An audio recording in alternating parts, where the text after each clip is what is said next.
Oof, this is a spicy interview, everyone. Mixed martial artist Ian McCall, who's turned psychedelic integration coach, is talking to me about Wonderland Miami, including some questionable comments made by Mike Tyson on stage about being a psychedelic junkie, as well as why it's important for athletes to speak openly about their psychedelic use. You don't want to miss this one.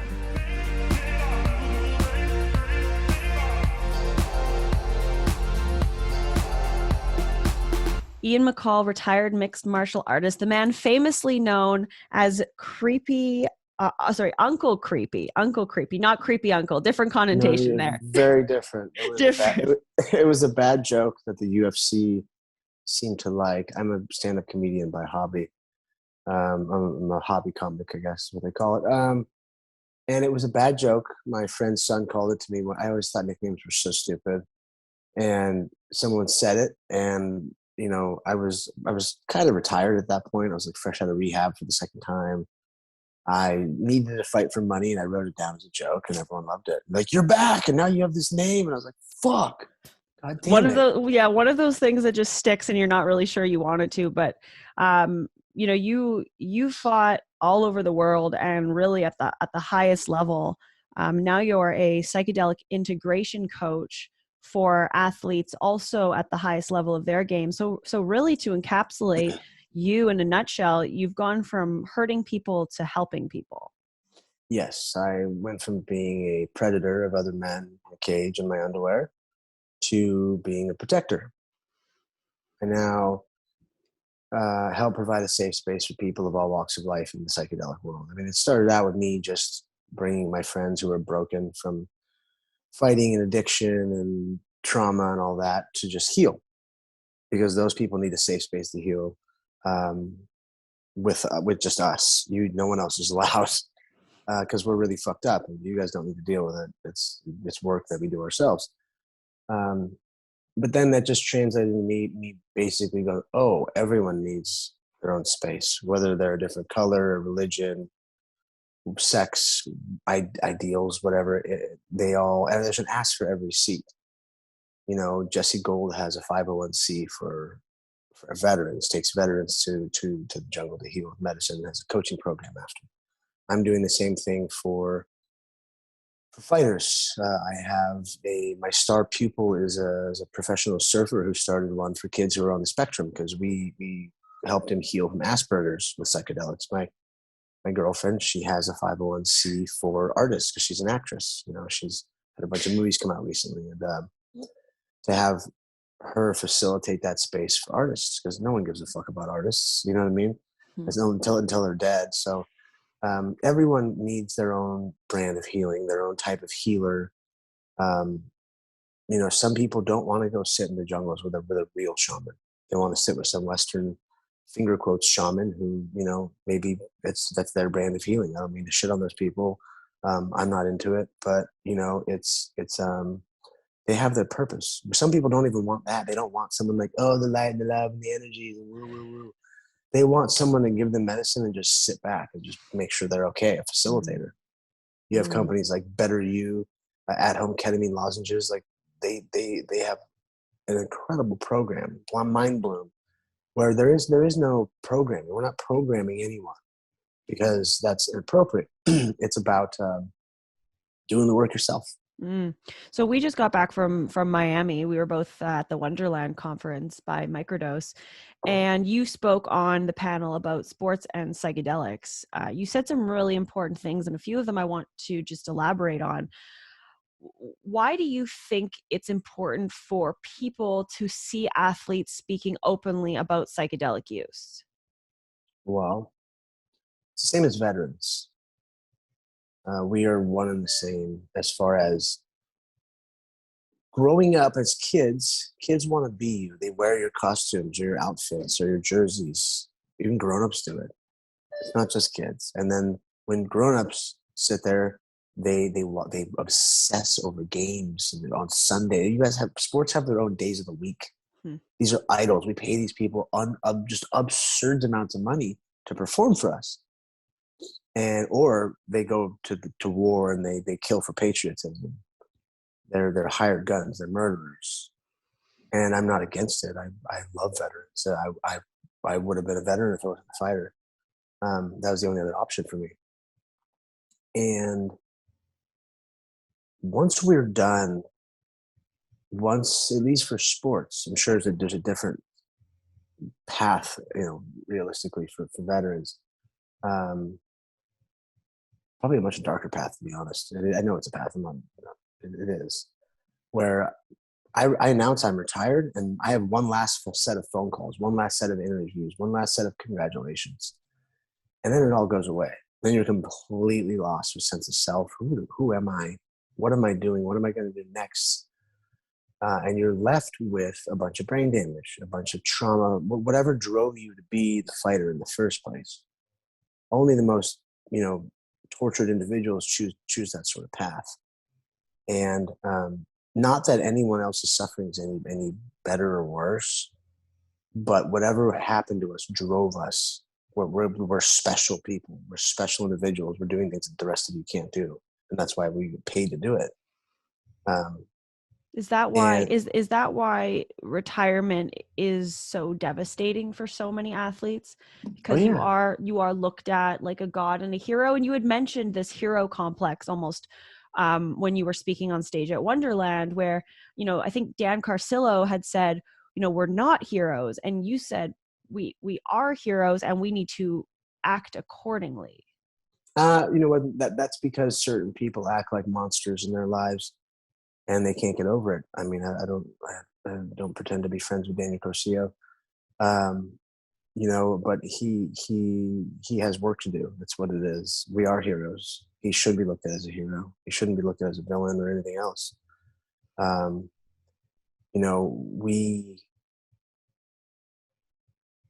We are heroes, and we need to keep being looked at as that, because we're the people that make trends and do these amazing feats of whatever, of sport, whatever sport you're looking into. And let's take John Jones, for instance. Okay. Daniel's on stage preaching an amazing company I own part of and doing the good work. He is. I don't know why he would think of that himself, but that's he should be looked at in a different light, or at himself, obviously. I don't know how other people are looking at him. I'm just talking about his own reflection. It's a projection. John Jones is looked at as a monster because of getting caught for cocaine and steroids and womanizing and hitting his wife in front of their kids, and DUIs, just you name it. John Jones. I've hung out with John Jones. I don't like John Jones. He knows that. That's why he made me hang out with him. I still don't like. But I still want to heal the guy. I just don't like that version. John Jones should be looked at as a hero, as a god. Look what who he is. He's magnificent, and he's just so accomplished. And that's what I'm looking for within my people, is through the McCall Method. I have my very first scientific study coming up. I'm a real scientific researcher. So it's not me doing drugs in the gym anymore and just having fun, okay? Or just running tests on my other friends and whoever, my family members. Just that's where this started. I've been running tests on myself and my family and my friends for a long time. Now I can actually put analytics behind it. My brainchild was a study with Johns Hopkins University and the UFC. That's my baby. And am I allowed in those meetings? No, I'm not. I'm not a doctor or scientist. My friend Matt is. Matthew Johnson's allowed, but I'm not. And I get it. At first, I was so bummed. I was like, oh, they don't respect me. They don't know. And I hadn't proven myself. I'm not the first professor of psychedelics ever like Matt is, or I'm not the head research scientist at Field Trip Labs like Melissa, my friends. But I had to prove myself. I proved myself to them behind closed doors, but I didn't prove myself to everybody else. And then that's what I've done finally. And through the Heroic Hearts Project, because I was going to start my 501c, but I'm just having an arm for Jesse, because that's a lot of work, and I trust Jesse, and I'm not doing this for money. The 501c, a lot of people do nonprofits and charities for money, and that's just not how I get down. This is another free one I'm doing, like the study with Johns Hopkins. I guess my science is free, because I'm a citizen scientist, and it goes to the people. I did this for free. Mm-hmm. I learned it for free. I didn't have a degree. I didn't go to school. I was taught by my peers. Mm-hmm. So then what was the experience like for you in Miami at Wonderland, where you have these different groups of people that are, you know, finally coming together, and you do have the scientists and you do have the researchers and you do have the athletes, and everyone is contributing in their own way. Is that encouraging for you, or was there something about that that bothered you? Oh no, that was super encouraging. I left Meet Delic with a broken heart. Um, Not because I didn't speak, because they should have had me speak and they said that. Um, that's just my ego. Because I left a company, a venture capital studio that I was helping build, and it just wasn't aligned. Hmm. It wasn't working out. Nothing against them. Um, Whatever. It happens. And very disenfranchised because I've done a lot of work in the space. I've been fucked over. I've had people steal millions from me. I've had other people that spoke on that stage try and fight me. I've had um, business meetings, it's just crazy stuff. I've had people steal property from me that are my dream property. Now they're trying to sell it back to me for over twice the price. And we bought the property for a good amount of money. Um, and I just have to go, all right, like, that's it. I can't get mad at these people. I have to extract my personal relationship with them because we're all people looking to heal.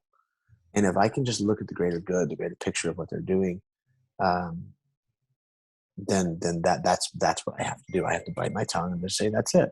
You know, we're all working for something greater, and there's certain types of people for certain types of industries like venture capital. I don't want to touch that world.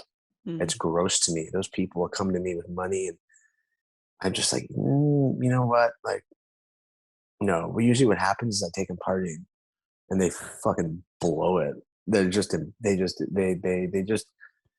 end up embarrassing themselves, which I don't judge, but I just go, all right, like I can't work with you. Yeah. You're a fun person. You're wild, and maybe some of them I just don't even. I do lie to them and say, oh yeah, we're cool, but I'm like, I don't want to hang out with that person again. Yeah. It's a good Um, litmus test for you. yeah, because I don't drink, or if I do, it's a glass of wine because my parents opened some bougie bottle of wine. They're wine people. They've got a large wine collection, and um, I go out there and sure, I'll take some party substances in microdoses, not like cocaine or anything, but maybe an MDMA or ketamine or whatever it is, because I can handle myself in these situations, and I just watch people. I get in the space with them. It's like a shaman will do with somebody. They'll dose up a little bit and watch as somebody else go through something.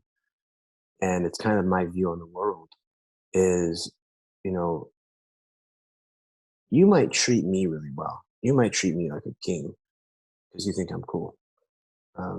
But if you treat the waiter like shit, we're not aligned. Isn't that a bit ironic, though? I mean, that we're working in the business of ego dissolution of sorts, which is essentially the, you know, realization that we're all connected, and yet you do have these players who are behaving like this. I mean, that must just get under your skin. Well, I mean, look, Mike Tyson went on stage and said he's a junkie for psychedelics, Yeah, that was an iffy comment. and people started clapping, and I was like, God damn it, Mike! I was working with Mike for a while, and I don't anymore for certain reasons, and I was just like the ones that change makers in the industry, us, which I got called out on that. Oh, you guys think you just make the rules, you're this and that. And I was like, you bet your ass we do. We've been taking arrows behind the scenes. I'm still taking arrows in the back. My daughter hears people talk shit on me, psychedelic discrimination, people that are close to me. When they don't think she's around, they can hear them talking shit on me because I'm crazy or I'm an addict still or whatever. Um, and even though Mike did say that, he has a good message. Mike's a product of his environment. You have to understand. Mike's been a toy for his whole life, and he's around a bunch of yes men. So Mike's allowed to say that. Mike's allowed to say that and get away with it. When that's like a shame on you. You shouldn't be thinking that. But again, I know that whole situation pretty intimately, and it's not. You can't let someone who has that programming just be unabated and do whatever they want because they're going to be eating that much drugs constantly. And then at that point, it's a drug. You are a junkie for psychedelics. And we have a whole set of other set of work to do. And that's the ego gets involved. I guess we're on Mike. Look at Mike when he first went to Rogan's podcast. He was healed. He was just centered and quiet. And then he got famous again. He got a big deal again. Started fighting again. The ego got there. He started talking about, coming because of beating people up and this, like, wild shit he says. That's ego. And that's money. And that's what's wrong with the industry. But it's the human condition. We can fix it again. And also that's business. Mm. I know the level of people that Mike deals with, that company, that whole ecosystem. They're billionaires. They're people that I mean, they're all very, very powerful people who are doing things in this planet that I was just shocked. I mean, they talk to governments and they talk to world leaders and the most famous people in the world, the most influential people are in this space. And yeah, they're all looking to make a buck off it. And that's life. Someone has to do it. We have a $196 billion market cap in this industry. And as someone who sits at the front of the industry going, yeah, I do kind of help call shots, or at least I can make a phone call, make sure that everyone kind of knows what's going on. Mm-hmm. And it's not like a threat. It's just we all hold each other accountable. That's what we promise to do with each other. The athletes that you're coming in contact with, the athletes that you're working with, are you finding that, I mean, given the experience that you have and the position that you have, and you can relate to them and you can relate to this need to relinquish ego, and to refine yourself, right? You said that, once the cheering goes away and the last phone call and last interview has been done, it's kind of like, well, who am I now? Are you finding that when athletes do come to you, that's one of the main things that you're working with them on with the use of psychedelics, is kind of that, like, rediscovery of self? Oh, 100%. Even if they're a new current athlete, Mm. it's dealing with ego in different ways. Maybe it's not, they haven't accomplished as much because they're a young athlete that's we're ranked in the world. They're just trying to cut their teeth in all this, and they see the other younger athletes their age getting sponsorship deals, getting money, getting attention, getting all the love, and they know they're better than this. They've beaten these people in contests. But all these sports have trophy parents and cool parents and these people that make moves and do business deals with the kids. It's kind of gross, but that's just the nature of the beast. And you have to show them, look, this is ego. This is you. Go, why don't I have that? Okay, well, you don't deserve it. Neither of you deserve it right now. They're getting it because their daddy's cool. And I'm sorry, but yours isn't. So this is almost like evidence of an even deeper need for change that needs to take place, which I think is a big discussion in psychedelics as well, which is that you don't want psychedelics to just become the salve over what is truly a more systemic cultural issue, which it sounds like you're saying essentially.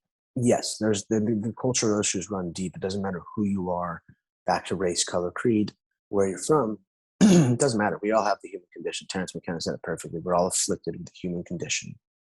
And this is how we fix it. It's through these medicines. And as you'll maybe you haven't seen yet, these medicines go to every culture. They go deep with every culture, whether that's, communist Eastern Europe, which it's been stomped out forever because of communism, because of religion, because of all that. But Siberian shamanism, Russian shamanism, to, I'm sure, Gaelic shamanism, to South America and Africa and all these places, Americas. I sit with natives here all the time. And, we all need to reconnect with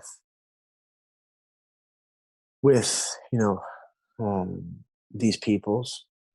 And if your conduit to connect to these medicines and these people is a Western shaman who's got a bunch of ego and talks ad nauseum about the energies and chakras and all that, that's fine. That's your set. That's your people. Go with them. Don't take I'm just a purist and I'm the guy that's me. I'm a grumpy old man in psychedelics now. But I see my follies. I know and I understand that people don't think like me, and And, either way, I need people to start opening up to these practices, these tools, because it doesn't just mean psychedelics. It's breathwork, meditation, mindfulness, neurolinguistics, programming, nutrition. Mm. Like, there's so much involved. So how are we going to put these tools on the table for everybody to see? Mm. Yeah. Ian, this has been such a pleasure. Is there anything else that you want to add before we wrap up? Oh man. I just want to say thank you. After Miami, I went to Miami kind of broken, and leaving Miami, I realized there are good people in the industry. And again, I don't, I was with, I went into Medelic wrong. So I'm sure I would have met the same sort of people because my friends were there, people I love. But leaving Miami, I saw that there's a chance for me to flourish finally, where I've been trying to build other people's dreams this whole time. And I have my own set of dreams, but when I showed them my dreams, they went, "Oh, these are cool, but maybe later. Let's do mine." And I'm like, "You don't know the industry. You're barely sober, or you're there. You're not even. You've had one mushroom trip, and you're not even. You want to all of a sudden heal the world. It's not your place. You need to go work on yourself more." And it's not all about exactly what medicines have you done, but it kind of is. If someone hasn't healed, I don't trust them with anything, whether that's a personal relationship, a business relationship. And I'm not against them. I'm against the fact they haven't healed. Mm-hmm. And a very quick and easy way to know that they're at least getting there is through, have you done ayahuasca? Have you done mushrooms? What have you done? Iboga? Have you done DMT, like LSD? You kind of just see where their mind has been open and what sort of healing processes they've gone through. And obviously, these medicines can also give you a super ego. I've been there. I've seen it with other people. So those people are easy to flesh out and whatever, but they're going through their process too. So I just sit with them and I say, thank you. And maybe we'll come back to this. We'll circle back. I'm just really grateful to be to be this version of myself at this point in history. Beautiful ending. Thank you, Ian. It's Thank such a honestly, I was really happy to connect with you after your panel. I was live tweeting like crazy as many quotes of yours as I could possibly get out there. But yeah, thank you for taking the time to speak with me on behalf of the Dales Report. You should have tagged me and I would have retweeted them. Damn, I didn't. Okay, fine. Well, they're out there. They're out there. They've done their good work. All right. I'll tag you in this. I'll tag you in this and make up for it. All right. Take care. Thank you. Bye. Have a good one. You too.